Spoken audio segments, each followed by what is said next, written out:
Here's what's cooking on today's Sports Stove podcast. We are giving you our NFL Week 2 picks.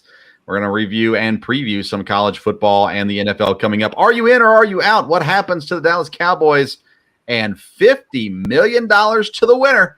We'll get to that and more. That's what's cooking on today's Sports Stove podcast. From Belly Up Sports and the Belly Up Podcast Network, you're listening to the Sports Stove podcast with your host, Vince Stover. Hey, good looking, what you got cooking? How's about cooking something up for me?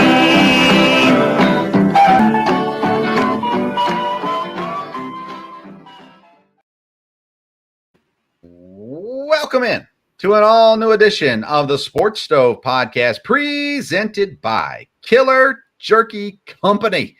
That's right. We have a jerky sponsorship. Go to killerjerkyco.com and use the code STOVE, S-T-O-V-E, at checkout, and you're going to get all the jerky you could possibly desire. They've got incredible hot flavors.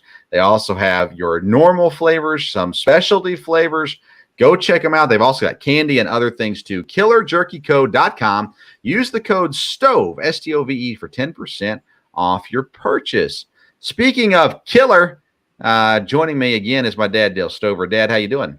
Doing good. Looking forward to it tonight again. All right, very good. So we've got a great show ahead as we are full-blown football season, and the football weekend did not disappoint this past week, both with good college games and some really entertaining NFL games. Even if it wasn't pretty, at least it was close and competitive throughout the NFL week as well. Both me and Dad, 50% on our picks, 3 for 3 on last week's picks. We'll give our other picks here in just a moment. But Dad, looking back at we'll start with the NFL. So looking back on last week's games, what games stood out to you as enjoyable to watch? Well, almost all the early games that came down right there to the end, that was exciting. Didn't look like it was going to be that way. And of course, then you had 2 overtime games, and of course you had just a lot of real close games there come down. So it was just exciting to watch all of them. Our Packer game didn't go well, but outside of that, there was a lot of good games there, and some upsets, and some teams that we didn't think would be very good that were either competitive or they actually won. Yeah, so the games that I watched were Cincinnati and Pittsburgh. Talk about ugly. That one was really ugly. And then I also watched New York and Tennessee, and that was a fun game. Came down to the end. Brian Daboll chooses to go for a 2-point conversion, and they get it. End up holding the Titans, not giving them a chance to score and win the game. The Giants come out on top in what was a really, really fun, especially fourth quarter to watch there as well, and was a good time. I did not get to watch the Packer game, and it probably was better off that way, considering how that game went. We'll get to that in a moment as they are going against the Chicago Bears this week. But like I said, we'll talk about that in just a few minutes. I want to start off. Let's start with the Dallas Cowboys, Dad. I know you were not high on them coming into the season, and we'll get to that in just a moment in a new segment we're going to do, in or out. But Dak Prescott injured. He's out for several weeks. Is it Cooper Rush or Connor Rush or somebody Rush is in at quarterback for Dallas, and that doesn't seem like that's going to work out too well. So if you're Dallas, what are you doing at quarterback? Are you tanking with what you got, or are you looking outside of the organization for some quarterback help? Well, I think part of it depends. I think they ought to look outside the organization, but part of it, I think, how long is Dak Prescott going to be out? I've heard it's not going to be, as long as they thought. I think I've heard, 6 weeks, but it could be longer than that. So I don't know. They may choose. Dallas just has lots of problems, and this really compounds it as far as, McCarthy and just how the team is going to do from there. Now, if he could rally and win some games here, but again, I think this situation just made a bad situation worse. So I would think it would make sense to go outside maybe and get someone, but That it could be very interesting with Dallas, especially with all the other teams in their Division I this week. So. Yeah. What do you think? So, I think of guys that are on rosters, Jimmy Garoppolo and Sam Darnold come to mind. Garoppolo may be a good option there. I don't think Sam Darnold is. I'm off the Sam Darnold train at this point in my life. Cam Newton is available. I'm probably off of that as well, especially for Dallas.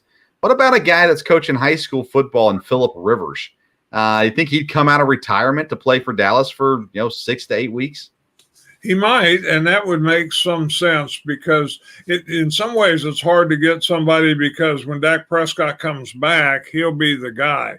So it's going to be a short-term fill-in. So someone like that, again, I don't know if Rivers is interested. Even when you mentioned the names, Cam Newton would make a little more sense, in some ways there. I don't know that Garoppolo, it's a really good situation for him, especially with Dak Prescott, potentially coming back. So I don't know. I don't know what they're looking at. I'm sure the Cowboy fans, their best option would be Roger Staubach, but I don't think they can probably get him at this point in time. So how about this name for you? Ryan Fitzpatrick. Fitzmagic. He retired. He's not playing. He's free right now. Probably wouldn't cost a whole lot of money, and he's probably better than Cooper Rush back there at quarterback too. Outside of him, you got guys like Tyrod Taylor, who's playing a backup role this year. Andy Dalton, who was with the program. He was in Dallas. He's a backup in New Orleans right now. Outside of those guys, I can't say there's a whole lot. Nick Foles, he's in Indianapolis. What about a guy like Nick Foles? Those are all guys that could come in and play with the understanding that when Dak's back, they're not going to play, but it gives solid backup options, right? Yeah, I'm not sure who would be interested in that. Like you said, to me, someone who's not playing now, Fitzpatrick or Rivers, somebody like that makes a lot more sense than somebody who is, looking, because even if you're going to audition, it's only going to be 6 weeks or so. And I don't know that would be, a really good situation. All right, last name I'll throw out there, Dad. We don't talk about this name very often on this show. Colin Kaepernick. He's available. Yeah, well, that'd be great for Dallas. I think that would just be a beautiful fit there. That would definitely keep things calm, no doubt, in that situation. But again, if he was capable of playing quarterback, he'd already be playing. So I don't think that would be a wild move right there. So Fitzpatrick, probably of all the names you mentioned, might make the most sense. Rivers, if he'd come back, but I don't know that you come back out of retirement and want to go into the Cowboys is a different animal a little bit. So I'm just not sure. Well, I think Fitzpatrick makes more sense than Rivers, honestly. Rivers 2 years removed. Fitzpatrick's only 1 year removed. And so, that's an interesting one to watch out for. I want to play a little game called Are You In or Are You Out? And we're going to look at the one-loss teams in the NFL. And I want you to tell me if you're in on them, which just means they're going to have a decent year. Doesn't mean Super Bowl. It could mean playoffs. It could be over exceeding expectations.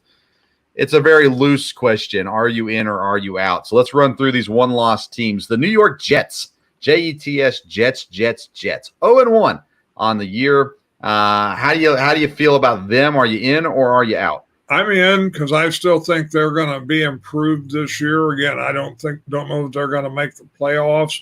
Again, it'd be interesting. I think until Zach Wilson gets back, you can't really know where that is going to go. So at this point, I'd still be in. Yeah, that's a hard one for me. Fantasy-wise, Breece Hall did not get as many points as Michael Carter. So that's something to watch out for down the road. LA Rams, the defending Super Bowl champs, lost 31-10 on Thursday Night Football. Are you in or are you out? That's a hard one, but I'd be in just because I don't think they're going to be a terrible team. But I don't know that they're going to win their division. We'll see how quick they can bounce back. With a loss in the division, the Green Bay Packers go down 23-7 in Week 1. Are you in or are you out? I'm still in with the Packers. I think they're going to bounce back. Last year they lost the first game of the year, even probably worse than this year, and they ended up being the number 1 seed. So I wouldn't throw them out yet. Yeah, thankfully they got the Bears this week. They can get back on track.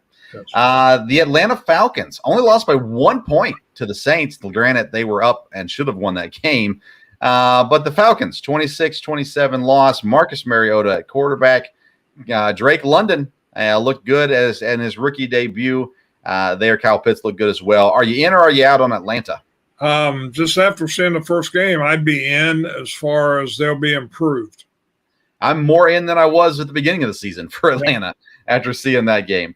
San Francisco in a absolute flood, torrential rains, flooded field, lose 19-10 against Chicago. 49ers, are you in or out? I'm kind of out on them. I think that's going to keep going downhill. Like I've said all along, I like Trey Lance. I don't know that he's ready this year. And if they keep struggling, then they're going to get in a quarterback controversy, and that won't be good. So I'm not sure San Francisco is going to have anywhere near the year they had last year.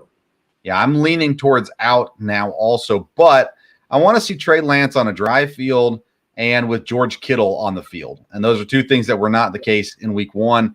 So I'm not completely out on the 49ers yet, but I'm definitely not in either. Cincinnati, they went to the Super Bowl last year. It was an ugly loss, 23-20 at home to Pittsburgh. Are you in or out on Burrow and the Bengals?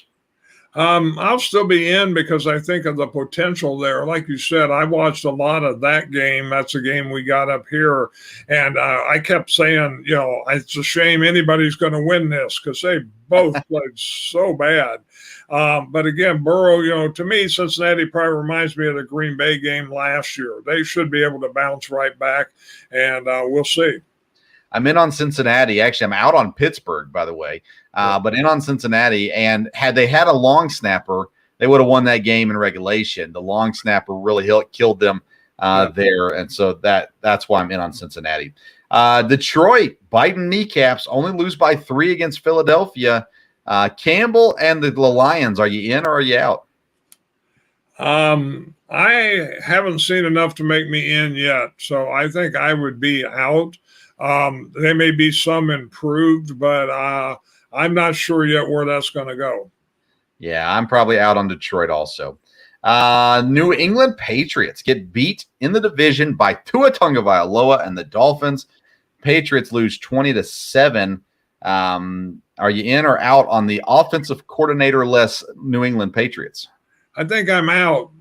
They really struggled there, and I'm not convinced they're gonna have much of a season. They're another team I kind of want to see one more week before I make a decision on those guys because I'm just not sure what to expect. We did the Jets already. Jacksonville, they had the lead for a short time, came back, looked respectable, lost 28-22 to the Washington Commanders. Trevor Lawrence and the Jags, in or out? At this point, I'll kind of reserve judgment. I think I'd still be in. I don't know how good Washington was, and Jacksonville did play better, and I think they will be some better, so I think I'd stay in on them at this point. I'm 100% in on Jacksonville. Carolina, Baker Mayfield could not get the revenge game. He got a little, the refs didn't help him out there at the end. Cleveland, though, makes a huge 58-yard field goal to win the game. Carolina, in or out? I'd be out on Carolina because I think there's going to be a lot of pressure on the coach, and I don't see where they're going to get off to a good start, and things aren't going to go well there. I'm in on Carolina. I like them. And I'm actually in on Cleveland, and I was out on Cleveland to start this year. We're not playing that game, I guess, but nonetheless. Let's see here. Tennessee Titans lose by 1 to the New York Football Giants. In or out with Vrabel's Titans? I mean, they should be better. I'm not a Titans fan, and the Colts didn't look that good either. So I would say they're going to have trouble in their division, but we'll just have to see how that goes another week or two. I'm out on Tennessee. Cardinals get walloped by the Chiefs, 44-21. Kyler Murray, Cardinals. What do you think, in or out? I'm out, and I'm starting to agree with you. I think the coach is going to be the problem there, and they're going to get back. They're going to need to get back on track quickly, or be a long season. So I'd be out on Arizona. I'm not out yet, but Kansas City opened my eyes. I was wrong about them coming into the season. They're crazy good still. Las Vegas loses 24-19 to the Chargers in the opener with Devontae Adams on the team now. Raiders, in or out? I'd still be in on the Raiders. I still think they'll have a good year. We'll see. Dallas Cowboys could not score. The only team in the league that didn't score a touchdown. In or out on Dallas? I'm out on Dallas. Was never really for them anyhow, and they're in trouble. Yeah, you got to be out without Dak Prescott. That's their hope. And then the Denver Broncos lose by 1. I cannot believe Denver lost this game. I can't believe it was close. Geno Smith gets a win. What are we talking about here? Denver Broncos, Russell Wilson, are you in or are you out? I'm in because of Russell Wilson. I think they'll turn things around and do better. I wouldn't be out on them yet. Nathaniel Hackett, not Nathaniel Hackett, Peyton Manning during the Manning cast was telling Nathaniel Hackett, call a timeout, call a timeout, call a timeout. Nathaniel Hackett waited 30 seconds and then called the timeout. Peyton not happy with the coach in his first game in Denver, but I think things will turn around for Denver as well. Let's get into our picks for this week, Dad. Again, we're doing 6 games. We're picking the Thursday night, Sunday night, and Monday night games. There's 2 Monday night games this week, and so me and Dad split those. He took one, and then I took the one that he didn't take. And then we get to pick 3 random games as well. So let's start off with Kansas City versus the Chargers. Kansas City, a 3-point favorite at home against the Chargers. Who are you taking and why? I'll take the Chargers because, again, I'm kind of all in on the Chargers this year, and I think they'll do well. And you said it was 3. I had 3.5. It's 3.5. Yeah, 3.5. 3.5. Okay. Yeah, I'm going to take the Chargers as the underdog there. And, again, the Chiefs were surprising, and I think the Chiefs will be competitive, but I really think the Chargers are going to be a team to compete with. All right, I'll go opposite on you on this one. I'm going to take Kansas City. They looked so stinking good in week 1. I'm going to go ahead and put my eggs in that basket. Clyde Edwards-Helaire, watch out. He's back. Patrick Mahomes looking good. The receiver's good enough. So I'll take Kansas City at minus 3.5 as the favorite. Sunday night football. It is the Green Bay Packers at home against the Chicago Bears. 10.5-point favorites. Which way are you going with this one? I'll go with Green Bay. The experts must know something. That's a real high number, no doubt about it. And if this wasn't a game we had to pick, I might not have picked because of so many points. But, the Packers can get rolling here against Chicago. And, they've got a lot to correct from this week, but Chicago's a team that'll help you get stuff corrected. So hopefully they'll be okay, and hopefully they'll get a couple more players back. I was invited to be on a Chicago Bears podcast this week. I did not have the time to be able to do it. But they asked me, what do you think the score is going to be? I said 33-17 Green Bay Packers. So I'll take the Packers to cover at 10.5. There as well. I think you're going to see a team come out good in the second game of the season. Monday Night Football. Like I said, there are 2 games of Monday Night Football. If I had to choose, I would have picked the Vikings-Eagles game, but I, being so kind, let you pick first. You chose that game. Which way did you go with the Vikings visiting the Eagles? Yeah, you were kind, and I'll pick the Eagles to cover against the Vikings. I think the Eagles looked good last week, and I think the Eagles can cover 1.5. I think they'll win, and it's at home, so I'll go with the Eagles. Yeah, so I didn't pick this game, but I would have gone Vikings on this one. I think the Vikings are going to be really tough. We talked about that in the NFC North preview as well. I don't trust the Eagles yet. I don't think they're bad, and I think they could even win the East. But I think the Vikings are better, so I would have taken the Vikings in that one. But that's not my pick. I picked Tennessee and Buffalo. It's at Buffalo. Buffalo's a 10.5-point favorite. It pains me to do this, Dad, but I'm going with the Titans. I think Buffalo wins this game, but it might be by a field goal. So I'm going to take the Titans at plus 10.5 on the road this week. I just don't think they're going to get blown out this week. That's our first three games. So now we get to pick random games. I'll start with you, Dad. What's the first game that you picked? I'll take the Las Vegas Raiders over the Arizona Cardinals. The 5.5 is the spread. Vegas is favored, and they're at home. And so I'll take the Raiders over the Cardinals 5.5. All right. I did not pick that game. I looked at it a little bit, but again, I just don't know what the Cardinals are yet. I want to see them another week, so I stayed away from that one. I went to the South, Dad, and I'm going to go New Orleans plus 3.5 versus Tampa. It's in New Orleans. I'm all in on the Saints, so I'm going to go Saints plus 3.5 against Tampa as my fourth pick of the week. Number 5 to you. What you got? I've got the game with the Rams against Atlanta and 10.5, and I'll take Atlanta. I'll take the underdog there. I don't know that they'll beat the Rams, but I think they can keep it closer than 10.5. So I will go with Atlanta and the points against the Rams. Yeah, I looked at that one too. That one scared me off a little bit because I think the Rams could come out hot. And at the same time, Atlanta could win that game. So I have no idea what's going to happen. So I stayed away from that one. My fifth game is I'll go ahead and go with Seattle. I was all out on Seattle to start the season. I'm all in on Seattle. They are 9.5-point underdogs at San Francisco. And I'm not sure that Trey Lance is – I think they'll win that game, but I don't think it's going to be a 9.5-point difference. So I'm going to go Seattle plus 9.5 at San Francisco. Your last game of the week, who'd you pick? I'll take Baltimore over Miami. They're favored by 3.5, and it's at home at Baltimore.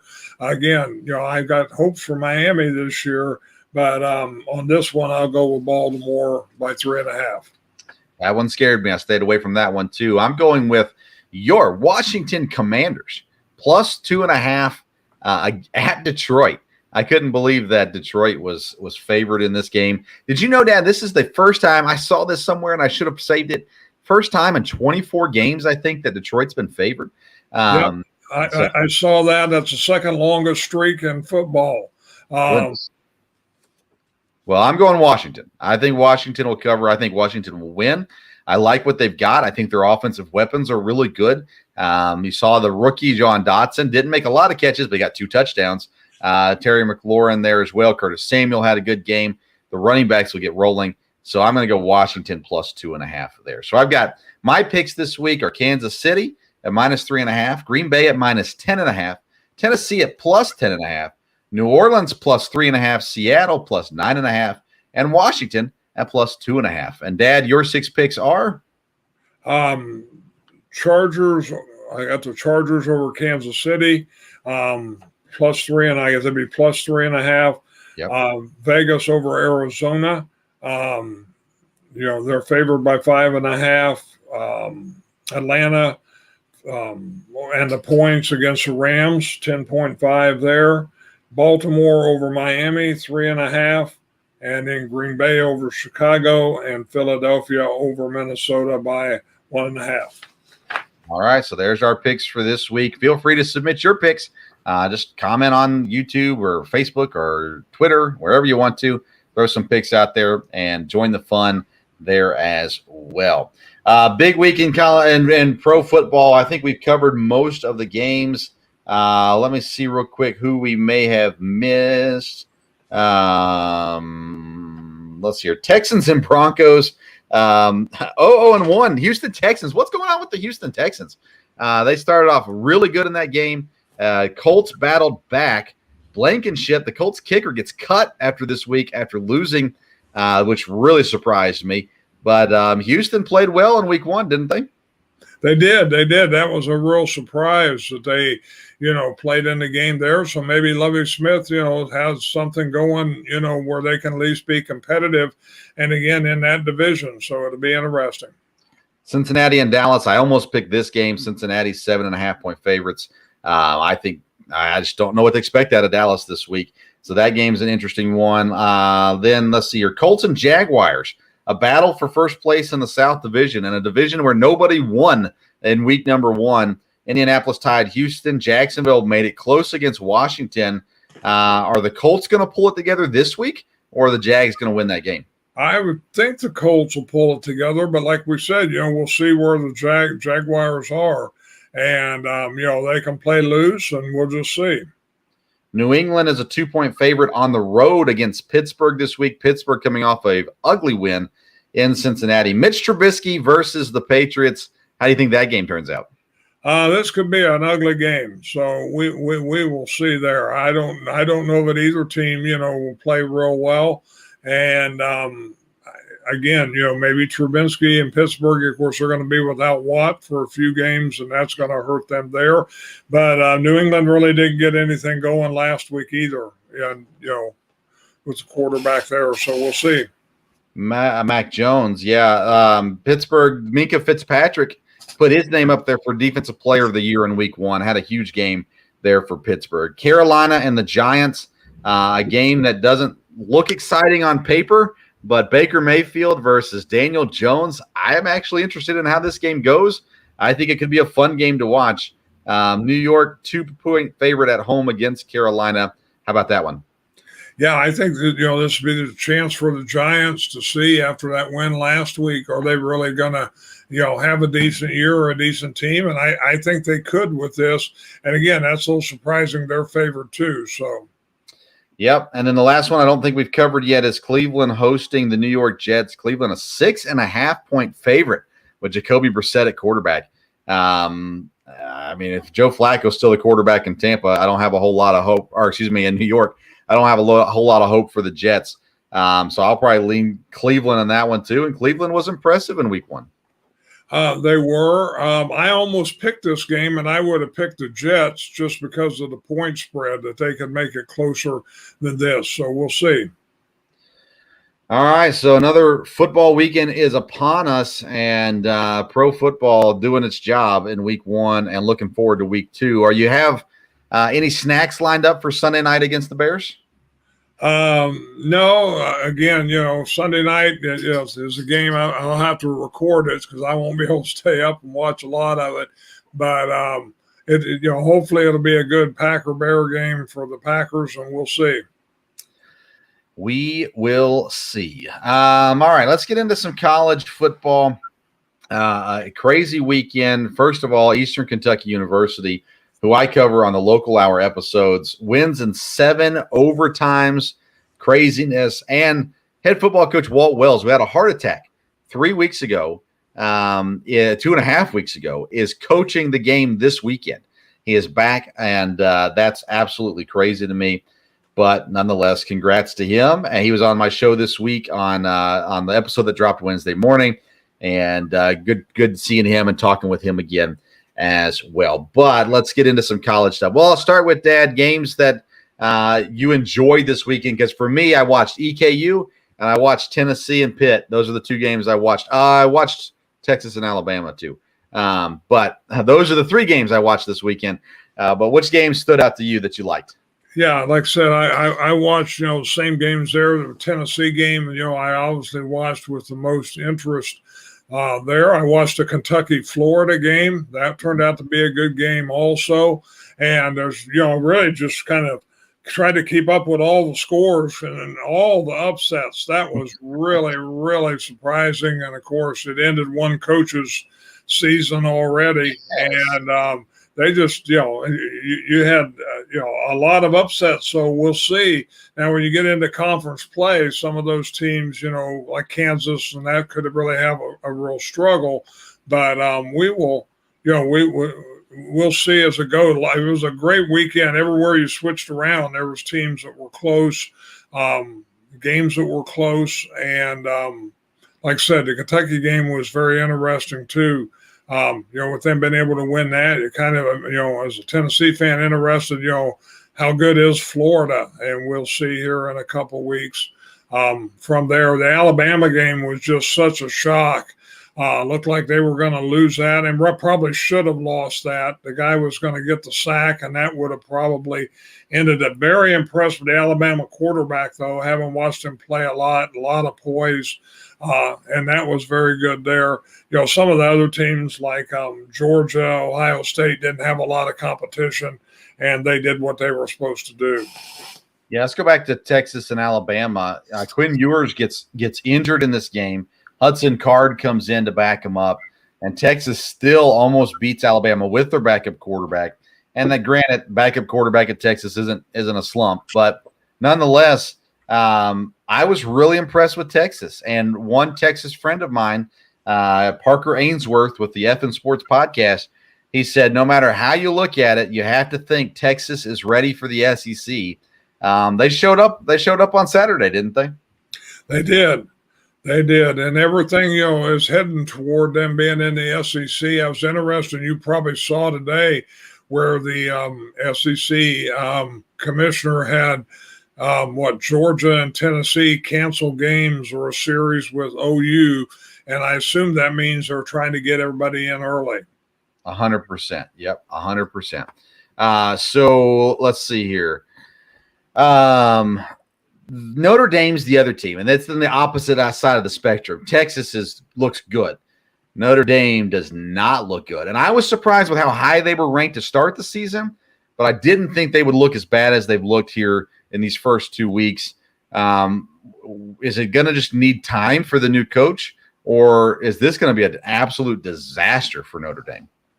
Well, it's not going to be, what they had hoped, the idea of making the playoffs or any of that. And it could be a disaster for the coach if they keep losing, to teams like Marshall. But again, if I remember right, I don't have their schedule in front of me, but they'll have a couple good games.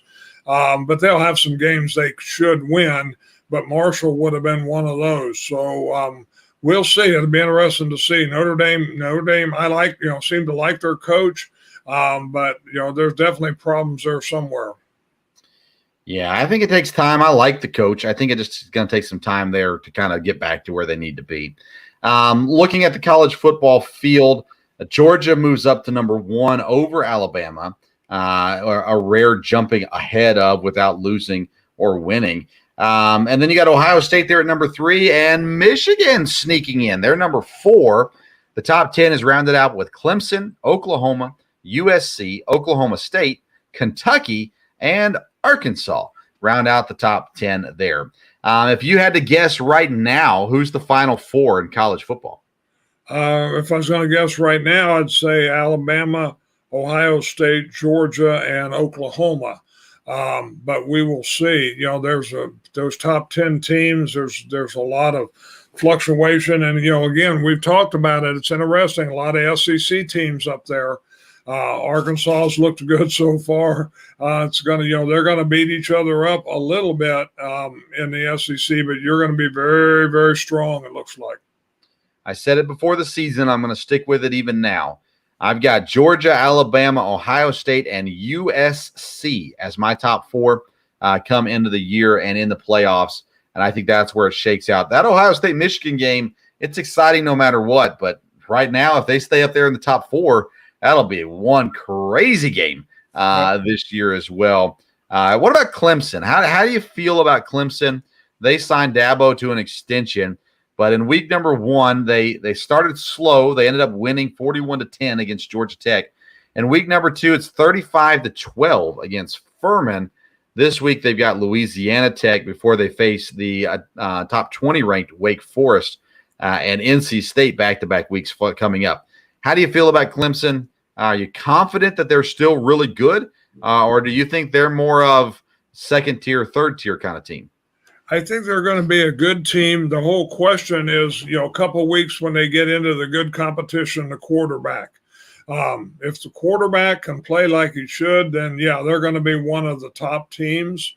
Whether they'll make the top 4 or not, I don't know. But I think they'll be, definitely better, back closer to where they used to be rather than where they were last year. But it's going to hinge on the quarterback play, no doubt about it. What games are you excited about this week? Because this week has a lot of just mismatch opponents. Not a whole lot of great matchups this week, but you said you got some you're excited about. Yeah, several good games. I think BYU and Oregon will Yeah. be a good game because, is BYU for real, and does Oregon really have as much trouble as they've had? I think that will be a big game in the West because they could really put BYU up in the bracket this year, no doubt about that, or up contending. A rivalry or a series that started a couple of years ago will be good this week is Penn State and Auburn, and it's at Auburn. Auburn hasn't been ranked, but again, playing at Auburn and Penn State going down there, I think we'll see maybe how good Penn State is. If they go down there and really control that, that will put them up high in the rankings. Michigan State, who again, looked good last year and looks good this year, plays Washington, I believe, at Washington. That'll be a good test for Michigan State to go out there. And then two teams that this really interesting to me is Miami and Texas A&M. With Texas A&M losing, and now Miami wants to establish themselves in the ACC. It's at Texas A&M. Be interested. That to me, that could be a really good game. Yeah, I mean, it's Jimbo Fisher. If his seat it wasn't hot before, it's got to be hot now. I mean, you cannot lose that game, and they looked miserable in that game. So they're playing at home against Miami. I think that this could be the nail that puts the to the coffin here for Jimbo Fisher at Texas A&M if he loses. And Miami, by the way, they're a program on the rise again. Cristobal there as the head coach. Definitely some interesting games there as well. And the game that I'm looking forward to, the game that I'll be attending, is Eastern Kentucky hosting Charleston Southern in their first home game of the season. And looking forward to that game. And I'll be there on Saturday night. Let's see. The other game that, I'll be kind of interested in, just, again, us being from Murfreesboro, is the MTSU game. They went out to Colorado State and played really well after not playing well the first week. And they're playing TSU, which if you're back in that area in Middle Tennessee, it's a big game. Eddie George coaching TSU now.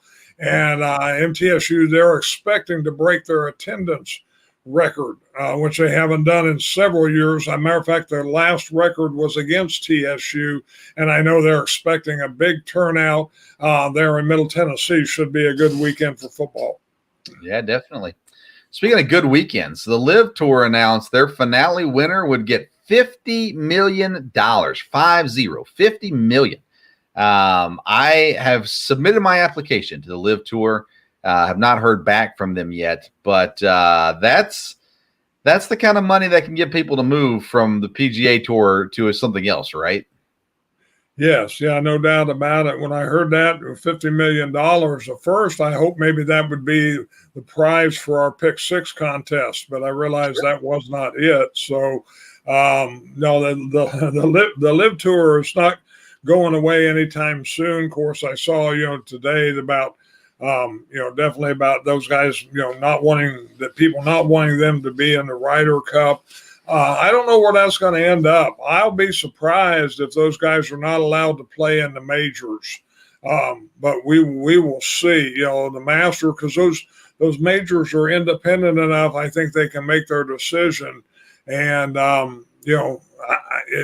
it'll be interesting to see if they keep the fight up or how this goes. I heard one person suggest, I think maybe it was Dan Patrick, who said that, the way to solve this would be, or maybe it was somebody else on his show, they were saying that if players in the PGA Tour would decide to boycott the majors if they let the Live guys come in. So I don't know that will happen. But it'd be golf may have trouble. This may be quite a tumultuous year in professional golf. It may be. I don't think they're going to do that. One of the reasons they like to be in the PGA is the history of it. And if you boycott the majors, that's affecting history. So I would surprise me a little bit. That's pretty drastic. Let's talk Major League Baseball, and then we'll be on our way tonight. Wild Card Race continuing down the stretch. New York continues to lead the American League East by 6 games. Cleveland leads the Central by 4 games, and Houston has the West under control as well. But when it comes to the wild card, Seattle and Toronto are tied and are in. Tampa as well in. Baltimore 5 games back. We've talked about this already, Dad. I don't think this is changing.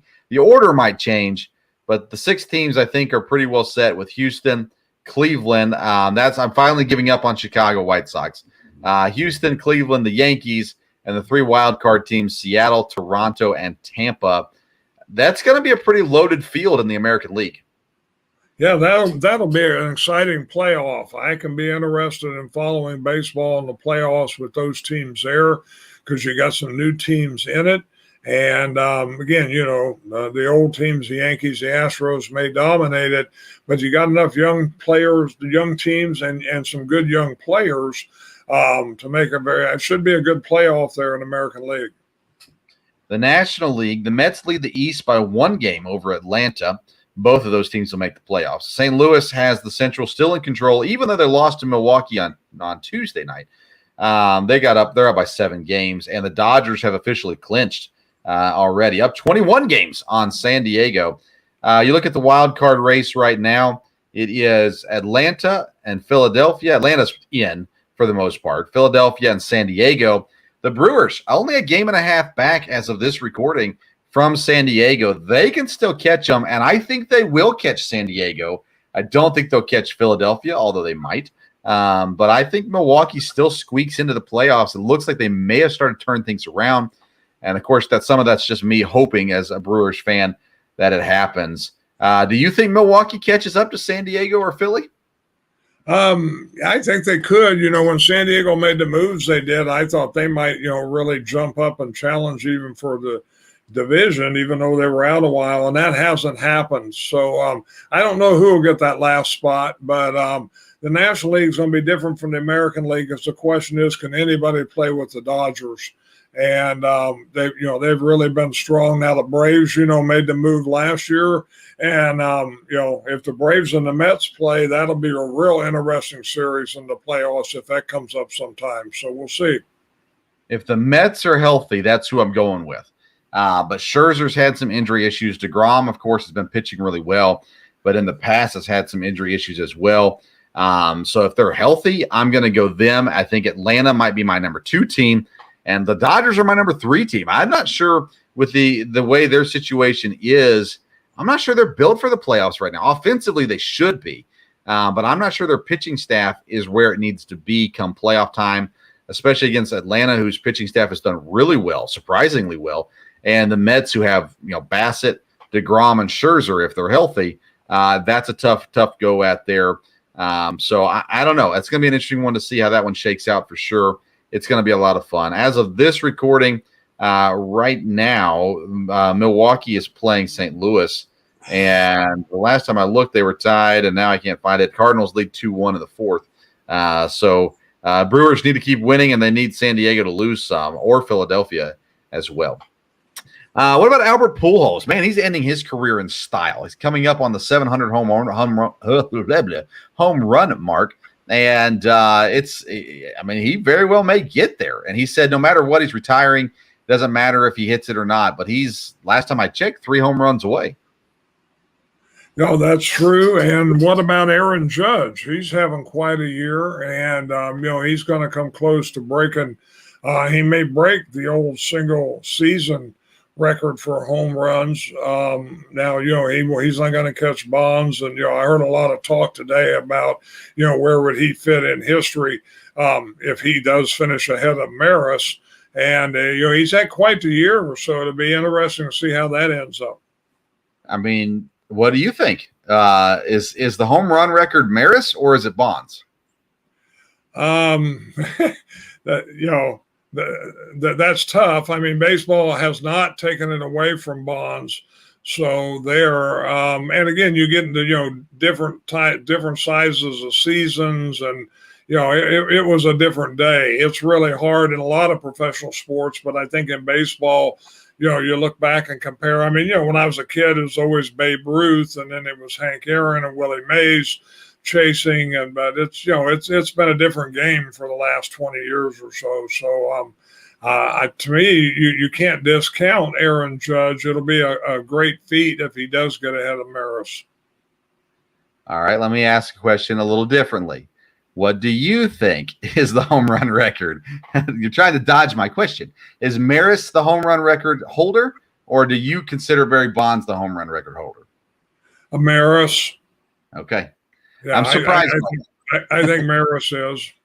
Okay, very good.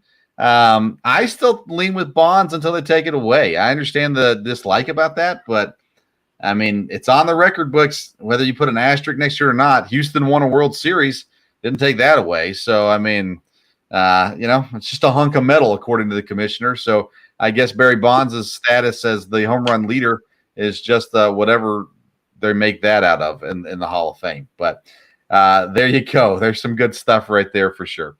Anything else you want to cover before we call it a night? No, we'll see. Boy, if college football and pro football can be anything like last weekend, it'll sure be an exciting time. Want to remind everybody to go visit killerjerkyco.com. Use the code STOVE, get 10% off your jerky purchase.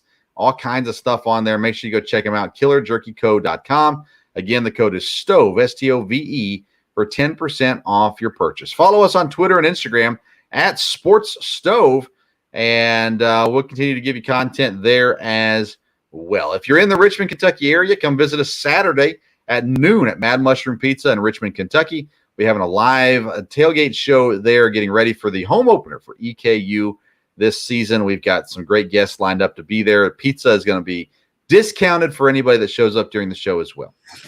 All right. Thank you for tuning into today's Sports Stove podcast. Until next time, we'll see you around the sports